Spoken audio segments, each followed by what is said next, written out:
तो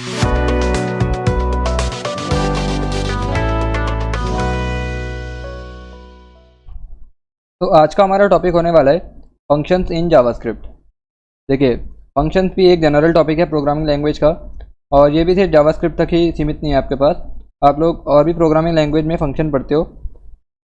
तो जावास्क्रिप्ट में फंक्शन डिफाइन करने के लिए हम लोग फंक्शन कीवर्ड का यूज़ करते हैं। वैसे हमारे पास एरो फंक्शन भी होते हैं, और कई बार हम लोग बिना फंक्शन कीवर्ड के भी फंक्शन बना लेते हैं, लेकिन वो एडवांस टॉपिक है थोड़ा। तो और ये बेसिक है, इसके बिना आपको वो भी समझ नहीं आएगा। तो फंक्शन कीवर्ड का यूज़ करते हैं हम यहाँ पे, और इसके बाद हम लोग अपने फंक्शन का नेम लिखते हैं, और उसके बाद आपको एक सेट ऑफ पैरेंथेसिस लगाना पड़ता है। तो अभी हम लोग देखते हैं जल्दी से एग्जांपल के थ्रू से। सबसे पहले तो हम लोग ये देखते हैं कि फंक्शन की नीड कहाँ पे पड़ती है और फंक्शन होता क्या है एक्चुअल में। देखो, जैसे कि अगर मैं तुमसे कहता हूँ कि मुझे ना 2 नंबर का सम प्रिंट करके दो, तो तुम क्या कर सकते हो, लाइक यहाँ पे ए में आपने वैल्यू डाल दी a = 12, और लेट बी इक्वल्स टू आपने डाल दी वैल्यू यहाँ पे 25 या 35 कुछ भी।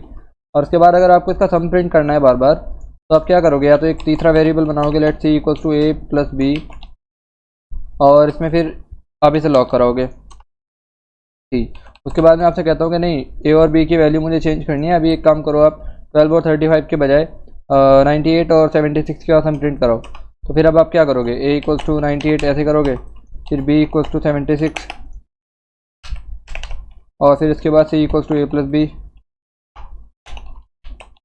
और फिर से लॉक कराओगे इसे। राइट। तो इस तरीके से, लेकिन हो क्या रहा है, काफ़ी सारा कोड हमारा रिपीट हो रहा है। और यहाँ पे तो चलो सिर्फ 2 नंबर का सम ही किया है हमने। हो सकता है हमारे पास कई बार ऐसा कोड जिसमें हमने काफ़ी कुछ किया हो, और अगर हम इसे बार बार परफॉर्म करना पड़ रहा है, तो हम तो नहीं चाहेंगे कि हमें बार बार पूरा का पूरा कोड लिखना पड़े। तो इस तरह के केसेस में हमारे पास काम आते हैं फंक्शंस। तो फंक्शन बेसिकली हमारी हेल्प करते हैं कोड को रीयूज़ करने के लिए। आप कुछ कोड का पार्ट पहले से लिख सकते हो, और फिर जितनी बार भी आप चाहो उसे यूज़ कर सकते हो। लाइक हमने यहाँ पे कहा कि एक फंक्शन हम लोग बना रहे हैं, और उसका नेम हम लोग रखने वाले हैं सम। राइट। अब ये फंक्शन बनाने के लिए यहाँ पे आपको एक सेट ऑफ पैरेंथेसिस लगाना पड़ता है। उसके बाद आप यहाँ पे लगाते हो कर्ली ब्रेसेस। अब कर्ली ब्रेसेस के अंदर आप वो कोड लिखने वाले हो जो तब रन होएगा जब आप लोग इस फंक्शन को कॉल करोगे, मतलब जब भी आपको ज़रूरत पड़ने वाली है कोड की। तो अपने केस में हम लोग 2 नंबर का सम का ही एग्जाम्पल लेके चलते हैं, और पहले हम लोग थोड़ा सिंपल रखेंगे। हमने यहाँ पे ए में वैल्यू डाली है 12, और बी में हम लोगों ने रखा है 24, और उसके बाद हमने यहाँ पे लेट सी इक्वल्स टू किया है a + b, और उसके बाद हमने लॉक कर दिया सी को। राइट। अभी अगर हम लोग इसका आउटपुट चेक करेंगे ना, तो हमें कुछ भी नहीं मिलेगा एक्चुअल में। और इसमें कुछ भी ना मिलने का रीज़न क्या है, रीज़न ये है कि हमने फंक्शन को कॉल ही नहीं किया है। हमने सिर्फ फंक्शन को ये बताया है कि जब आपको कॉल किया जाएगा ना, तो तुम्हें ये सब परफॉर्म करना है। तो अभी एक्चुअल में ये सब परफॉर्म ही नहीं हुआ है, ये सब एग्जीक्यूट ही नहीं हुआ है कोड। ये सब एग्जीक्यूट होएगा जब इस फंक्शन को हम एक बार भी कॉल करेंगे। तो इस फंक्शन को कॉल करने के लिए आपको सिंपल इस फंक्शन का नेम लिखना है बस, और यहाँ पे सेट ऑफ पैरेंथेसिस लगा देना है इसके आगे। तो जितनी बार भी आप लोग ये लिखोगे ना, सम और इसके आगे सेट ऑफ पैरेंथेसिस, उतनी बार ये फंक्शन कॉल होएगा।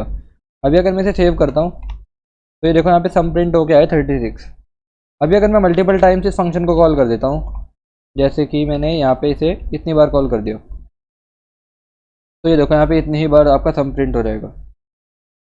उसका रीज़न क्या है, क्योंकि हमने फंक्शन को इतनी बार ही कॉल किया है, तो फंक्शन के अंदर जो भी कोड लिखा हुआ था वो सब कुछ एग्जीक्यूट हुआ है उतनी ही बार जितनी बार हमने फंक्शन को कॉल किया है। तो ये तो है फंक्शन की सबसे सिंपल वाली डेफिनेशन आपके पास।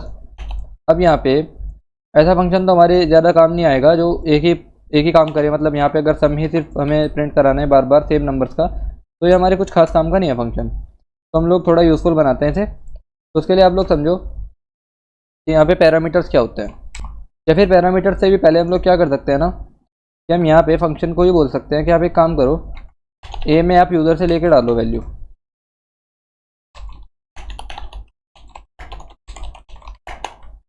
राइट। और हम लोग इसे यहीं पे ही टाइप कास्ट भी करा लेते हैं, आप लोग इसी लाइन में भी टाइप कास्ट करा सकते हो इस तरीके से। और यहाँ पे ब्रैकेट्स में लिख देना है आपको ये प्रॉम्प्ट।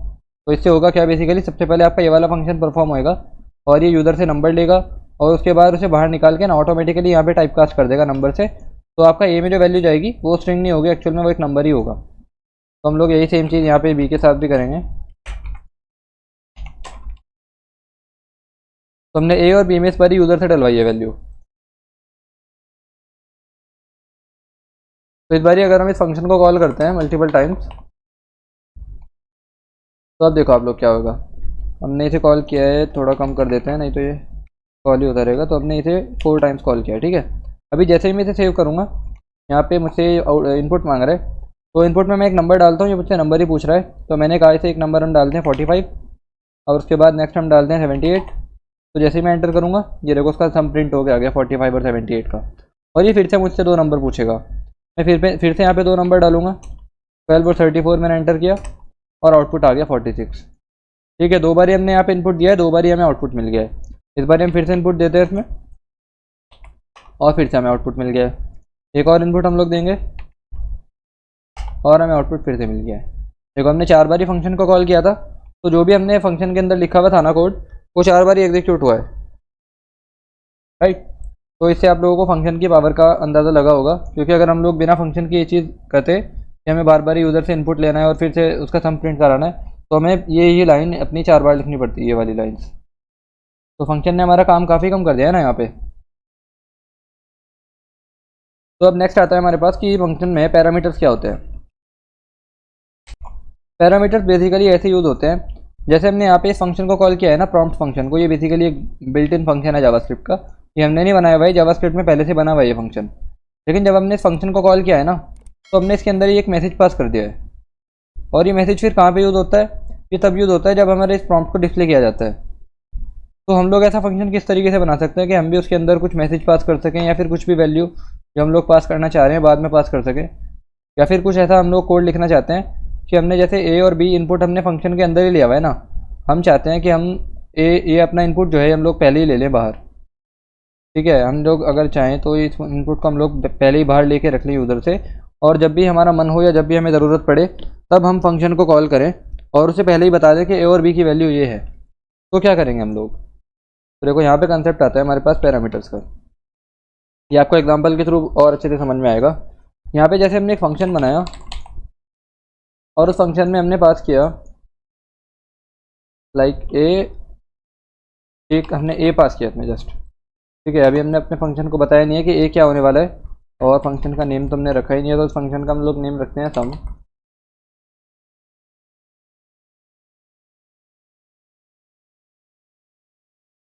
एक काम करो आप लोग, पहले इसे ऐसे समझो कि हम अगर यहाँ पे कहते हैं कि लॉग कर दो ए और बी का क्या सम है, ए प्लस बी लॉग कर दो। ठीक है, तब हम लोग अगर इस फंक्शन को कॉल करते रहें बार बार और यहाँ पे वैल्यू पास करते रहें इस तरीके से 23 और 45 का सम बताओ क्या है, और फिर 56 और 78 का सम बताओ क्या है, ये काम ही नहीं करेगा कभी भी। और यहाँ पे एरर मिलेगा हमें। एरर क्या बोल रहा है? A is not defined. मतलब यहाँ पे पूछ रहा है कि ये ए डिफाइंड ही नहीं है। जब फंक्शन को आपने कॉल किया है तो ये वाली लाइन रन हुई है ना, यहाँ पे पूछ रहा है कि ए और बी हमारा डिफाइंड ही नहीं है एक्चुअल में। तो आप लोग इसे रन कैसे कर रहे हो? ये अगर हम लोग यहाँ से ए प्लस बी हटा भी देते हैं ना, ये तो ये हमारे किसी भी काम का नहीं रहेगा फंक्शन। तो अगर हम लोग मैन्युअली पहले से ही बता के भेजना चाहिए कि आपको इन वैल्यूज़ का सम देना है, तो कैसे करेंगे? देखो आप यहाँ पे वैल्यू ना पहले पैरामीटर में पास कर सकते हो। देखो पास तो हमने एक्चुअल में कर दिया है यहाँ पे, लेकिन हमने अपने फंक्शन में ना इसे यूज़ नहीं किया है और फंक्शन को बताया नहीं है कि आपके पास 2 वैल्यूज़ आने वाली है। तो हम अपने फंक्शन को बता सकते हैं कि 2 वैल्यूज़ आने वाली हैं बाद में, जब भी तुम्हें कॉल किया जाएगा ना, वहाँ पे 2 वैल्यूज़ भी आएंगी ए और बी। तो तुम्हें क्या करना है? तुम्हें लॉग कर देना है ए प्लस बी। ठीक है, ये सिंपल सा फंक्शन है बिल्कुल ही। अब हम लोग चाहें तो जितनी भी बार कॉल कर सकते हैं इस फंक्शन को, और यहाँ पे इनपुट भी दे सकते हैं, मल्टीपल इनपुट्स हम लोग दे सकते हैं, और ये सबके लिए काम कर जाएगा। सेव करेंगे, ये देखो यहाँ पे 3 आउटपुट हमें मिल गए। 3 तरह के हमने डिफरेंट पैरामीटर डाले थे और उससे हमें डिफरेंट आउटपुट ही मिल गए। तो ऐसे हम लोग फंक्शन में पैरामीटर्स पास कर सकते हैं। आप लोग जितने चाहो उतने पैरामीटर्स पास कर सकते हो। और हमने यहाँ पे नंबर पास किया, हम लोग मैसेज भी पास कर सकते हैं, और उसके बाद उसे फंक्शन में अपने कैसे हैंडल करना है वो भी हमारे ऊपर ही डिपेंड करता है, राइट। तो ये तो रहा एग्जांपल आपके पास ए और बी का। अब जैसे हमने सबसे पहले जो एग्जांपल देखा था प्रॉम्प्ट का, यहाँ पे हम लोग एक मैसेज लिखते थे, तो इस फंक्शन में ऐसा क्या लिखा हुआ था कि हम लोग बाद में इसकी वैल्यू को स्टोर करा पा रहे थे कहीं पे। लाइक अगर हम बोलते हैं let a equals to prompt enter a number, और अगर फिर हम लोग लॉक कराते हैं कि ए की वैल्यू क्या है, तो इस केस में हमसे पहले नंबर पूछेगा, हम लोग यहाँ पे कुछ भी एंटर करेंगे और जैसे ही मैं एंटर प्रेस करूँगा या मैं यहाँ पे ओके पे क्लिक करूँगा, ये वैल्यू मुझे यहाँ मिल जाएगी 4522। तो हुआ क्या है एक्चुअल में कि सबसे पहले ये वाला फंक्शन रन हुआ है, प्रॉम्प्ट फंक्शन, और इसने हमें एक प्रॉम्प्ट डिस्प्ले किया है। ठीक है, इसने हमसे एक नंबर पूछा है, हमने नंबर इसे दे दिया। उसके बाद ये कैसे हुआ कि नंबर हमने ए में स्टोर करा लिया। तो यहाँ पे हमारे यूज़ होते हैं रिटर्न स्टेटमेंट। अब रिटर्न स्टेटमेंट का क्या मतलब है, सबसे पहले हम एक सिंपल सा फंक्शन बनाते हैं। जैसे हमने कहा एक फंक्शन है, फिर से हम लोग सम फंक्शन का ही एग्जांपल लेंगे, और इसे हमने कहा कि ए और बी आने वाला है। ठीक है, हमने ये पैरामीटर यहाँ पे पहले से ही पास कर दिए, और हमने कहा लॉक कर दो ए प्लस बी। अब यहाँ पे तो हमने लॉक कर दिया डायरेक्ट। अब हम कितने भी कोशिश कर लें, यहाँ पे हमने कहा कि सम करो 34 और 56 का, और वहाँ से जो वैल्यू आने वाली है ना, उसे तुम सी में स्टोर करा लो। अब ऐसा हो सकता है कई बार कि आप अपने फंक्शन में वैल्यू का यूज़ ना करना चाहो, आपको रिटर्न करानी हो, आपको वैल्यू कहीं और पे स्टोर करानी हो और बाद में यूज़ करना हो, तो इसे कैसे करेंगे। अब हम लोग यहाँ पे अगर लेट सी इक्वल्स टू ये करेंगे ना, और बाद में लॉक कराएंगे सी को, तो देखो क्या होगा। क्या मिला है हमें यहाँ पे, सबसे पहले 90 और उसके बाद अनडिफाइंड। तो 90 तो आया है यहाँ से, ठीक है, ये तो आ गया हमें समझ में, लेकिन सी को अनडिफाइंड क्यों बता रहा है ये।